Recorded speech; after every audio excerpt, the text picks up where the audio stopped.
Deputy commissioner कसूर मंजर जवेद अली का सुबह सवेरे सब्जी व फ्रूट मंडी का अचानक दौरा। डिप्टी कमिश्नर कसूर ने मुख्तलिफ अशिया की कीमतों और मियार का जायजा लिया। सब्जी व फ्रूट मंडी में कोरोना से बचाव के हवाले से किए गए हिफाजती इंतजाम को भी चेक किया। मंडी में खरीदारों से भी कीमतों के बारे में दरियाफ्त किया और किसान प्लेटफार्म पर किसानों को दी जाने वाली सहूलियत का भी जायजा लिया। डिप्टी कमिश्नर ने सब्जी व फ्रूट मंडी में सफाई सुथराई और स्टाफ की हाजिरी को भी चेक किया।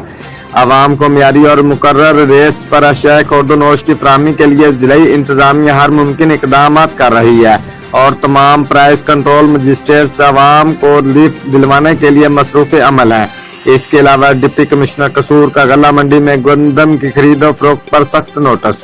डिस्ट्रिक्ट फूड कंट्रोलर की संजनश और गंदम की फौरी तौर पर खरीदारी मराकज पर पहुंचाने की हिदायत कर दी है। डिप्टी कमिश्नर कसूर ने कॉलेज व मंडी रोड से अपनी निगरानी में नजायज तजावजात को खत्म करवाया और दफा 144 के खिलाफ वर्जी पर एक मोबाइल शॉप को सील करके दुकानदार के खिलाफ मुकदमा दर्ज करने का हुक्म भी दे दिया।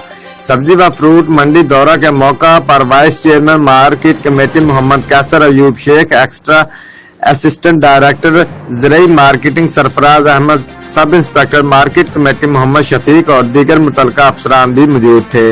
रिपोर्ट मार Basharat Siddiqui, divisional bureau chief, Geo Express News, Lahore.